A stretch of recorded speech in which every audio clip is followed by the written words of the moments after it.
سلام يسوع. في واحدة بعت سؤال بتسألني عن الحرايق اللي موجودة في لوس أنجلوس اليومين دول، والأنفس اللي ماتت والبيوت اللي اتهدت والناس اللي اتشردت. وبعدين احنا كل ما تحصل حاجة بنقول مثلا ان دي من علامات الأيام الأخيرة ووضعها في الكتاب المقدس. أنا أحب أقول لكم النهاردة الكتاب المقدس فيه آيتين مهمين.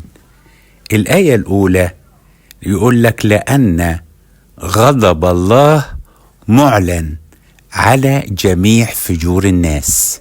دي آية بيقولها بولس الرسول. كلمة معلن، إحنا عايشين في زمن اسمه زمن الإعلانات. أي منتج بيطلع بيعملوا له إعلانات قبل ما الناس تاخده، فالإعلان ده بيوضح المنتج ده هو إيه. فالإعلان في إعلانات سماوية وفي إعلانات غضبية. فهنا لما نلاحظ الإعلانات السماوية، سفر الرؤيا إعلان بداية الرؤيا، إعلان يسوع المسيح الذي أعطاه الله إليه. يبقى إذن ربنا إدى ليسوع الإنسان الإعلان وبعته ليوحنا عن طريق ملاك، وده بيكلمنا عن أيام الضيقة العظيمة اللي هي تسبق مجيء الرب يسوع علشان يزيل كل المعاثر من الأرض، ونقول فيها قد صارت ممالك الأرض كلها للرب ومسيحه. لكن كلمة غضب الله معلن يعني ربنا بيقول لنا إن في غضب. يعني احنا منتظرين حاجتين. بولس الرسول في آية بيقول ايه؟ تنتظرون ابنه من السماء يسوع. يعني احنا منتظرين يسوع الذي ينقذنا من الغضب الآتي. خلي بالك في حاجتين جايين، يسوع جاي وغضب جاي. طيب ايه اعلانات يسوع؟ عصر النعمة اللي احنا عايشين فيه. طب وايه هو اعلانات الغضب اللي جاي؟ لما بنشوف سونامي، لما بنشوف حروب، لما بنشوف اخبار حروب، لما نشوف زلازل، لما نشوف مجاعات، لما نشوف اوبئة، يبقى هو ده بيورينا ان احنا دي اعلانات عن الغضب اللي هيجي. لان الغضب نفسه لما يجي لا كان ولا هيكون زيه الغضب نفسه، لكن الاعلان ده عينة عشان تصحصح الناس. الأرض نفسها الكاهن بتاع الكرة الأرضية هو الإنسان، والإنسان هو الكاهن والشفيع عن الأرض وعن كل الكائنات المنظورة. فلما الإنسان يفسد الأرض مش هتلاقي ليها أي شفيع، فبتصرخ. فاكر سدوم وعمورة لما بيقول صراخ الأرض بتاعت سدوم وعمورة تصرخ إلي. سدوم وعمورة كبلد بتصرخ، بتقول انقذنا من الناس الفاسدين المثليين اللي ماشيين ماشي وحش وبطال، فأنا هنزل يحرقهم علشان الأرض ترتاح منهم.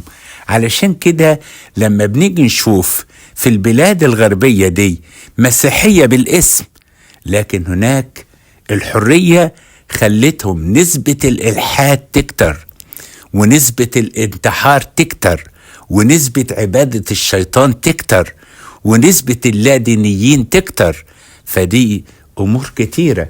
فربنا بيبعت عظات، يبعت كلمات، الناس ما بتسمعش. فلما بيبعت لهم ومضة من ومضات الغضب زي السونامي، زي الحرايق اللي في لوس أنجلوس، بيقول لهم شوفوا دي عينة من عينات الضيقة العظيمة اللي هتيجي عن العالم عشان العالم يتوب. فاحنا لما بنشوف الحاجات دي ما بنخافش، لان احنا هينقذنا مادام احنا منتظرينه، ومادام احنا عايشينه هينقذنا من الغضب الآتي. لو في بداية السفر الرؤيا يقول له احفظك من ساعة التجربة التي ستأتي لتجرب الساكنين على الأرض. يعني أولاد الله يحفظهم.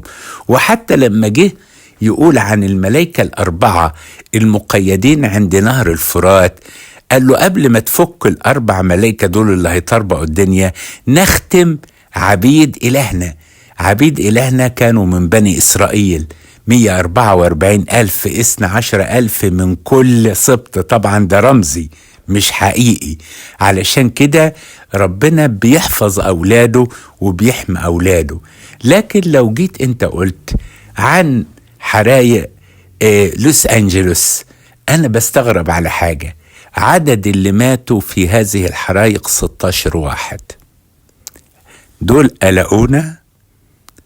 وغزة أقل ضربة بتضربها إسرائيل للغزيين بتقتل 30 و40 و50، ولغاية دلوقتي داخلين على 50,000 قتيل، وفيه إعلانات قالت القدهم مرتين، يعني قد 86,000 ماتوا. ودول ما حركوش عندنا ساكن، لكن حرك عندنا ساكن 16 شخص، يا ريت 1000، 16 شخص اللي اتقتلوا في الحراية دي. ولكن بالنسبة للغابات، الغابات عندهم آلافات الكيلوات من الغابات، فلما تمشي في كتير ما خدتش ولا 1/10 من الغابات اللي موجودة في أمريكا. بس برضو ده جرس إعلان بيقول لنا اصحوا إن الغضب جاي، والعالم أعد نفسه للدينونة.